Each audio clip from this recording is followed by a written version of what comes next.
হয়তো আপনারা জানেন না যে আপনাদের ফোনে আপনাদের ব্যাংকের কার্ডের সব ডিটেলস স্টোর থাকে এবং এমন কিছু ডিটেলসও স্টোর থাকে যার জন্য আপনাদের ব্যাংকের পেমেন্ট অটোমেটিক ডেবিট হয়ে যেতে পারে। আপনাদের এটিএম কার্ড বা যে ক্রেডিট কার্ড আছে সেগুলোর পেছনে একটা সিভিভি কোড থাকে। সেই কোডটা আমাদেরকে যখন আমরা কোনো কার্ড ইউজ করে পেমেন্ট করি সেই কোডটা দেওয়ার পরে কিন্তু আমাদের পেমেন্টটা সাকসেসফুল হয়।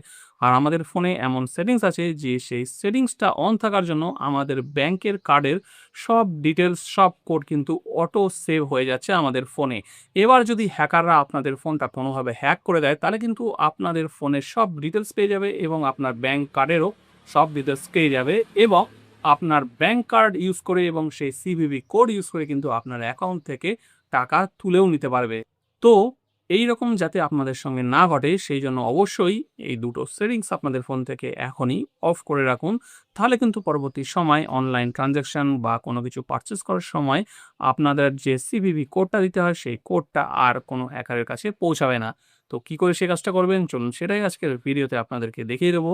সেই জন্য ভিডিওটা পুরোটা দেখুন। চ্যানেলে নতুন হয়ে থাকলে চ্যানেলটাকে সাবস্ক্রাইব করে নিন। ভিডিও ভালো লাগলে একটা লাইক অবশ্যই করে দিন। তো চলুন দেখে নিই প্রসেসটা।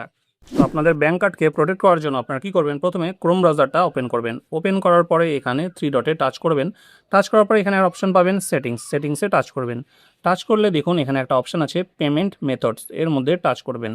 টাচ করে এখানে দেখুন সেভ সিকিউরিটি কোড, এই অপশনটা অন আছে। দেখুন এখানে লেখা আছে check out faster when your CVC are save. এখানে কিন্তু আপনাদের যে কার্ডের সিভিসি কিন্তু অটোমেটিক এটা অন থাকার জন্য সেভ হয়ে যায়।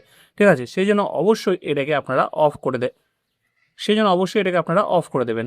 তারপরে দেখুন এখানে একটা অপশান আছে verify manually every time that you pay using autofill. আপনারা অটোফিল ইউজ করে যখনই পেমেন্ট করবেন তখন কিন্তু ম্যানুয়ালি ভেরিফাই করবেন। ঠিক আছে, সেই জন্য এই অপশানটাকে কিন্তু আপনারা অন করে দেবেন।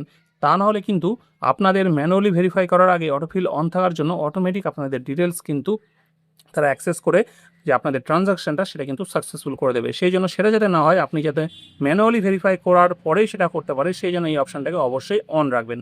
তো এখান থেকে এই অপশানটা অফ করে এটাকে অন করবেন। অন করে এখান থেকে ব্যাক করবেন। ব্যাক করার পরে এখানে দেখুন আর একটা অপশান আছে, সেটা হচ্ছে অ্যাড্রেস অ্যান্ড মোর, এর মধ্যে টাচ করবেন। টাচ করে দেখুন সেভ অ্যান্ড ফিল অ্যাড্রেসেস। এখানে আপনারা যখন কিছু অনলাইনে পারচেস করছেন তখন যখন আপনারা অ্যাড্রেস দেন সেই অ্যাড্রেস, ফোন নাম্বার, ডিটেলস সব কিন্তু এখানে স্টোর হয়ে যায় এবং হ্যাকাররা কিন্তু খুব সহজেই আপনার ডিটেলসগুলো এখান থেকে অ্যাক্সেস নিয়ে নিতে পারে। সেই জন্য আপনার অ্যাড্রেস অটো ফিল বা অটো সেভ যাতে না হয় সেই জন্য এই অপশানটাকে আপনারা অবশ্যই অফ করে দেবেন। তাতে করে কিন্তু আপনাদের সব রকম পার্সোনাল ডিটেলস সিকিউর থাকবে। সো ফ্রেন্ডস, এই দুটো অপশান যদি আপনারা অফ করে দেন আপনাদের কিন্তু ব্যাংক কার্ড, এটিএম কার্ড বা ক্রেডিট কার্ড সব কিন্তু সেভ এবং সিকিউর থাকবে, যাতে হ্যাকাররা চেষ্টা করলেও আপনার কার্ডগুলোকে আর হ্যাক করে অটোমেটিক পেমেন্ট বা ট্রানজ্যাকশন করতে না পারে। সো ফ্রেন্ডস, এটাই ছিল আজকের ভিডিওটি কেমন লাগলো অবশ্যই কমেন্ট করে জানাবেন। ভিডিওটি যদি একটু ভালো লেগে থাকে তাহলে অবশ্যই ভিডিওটাকে একটা লাইক করে চ্যানেলটাকে সাবস্ক্রাইব করে নেবেন।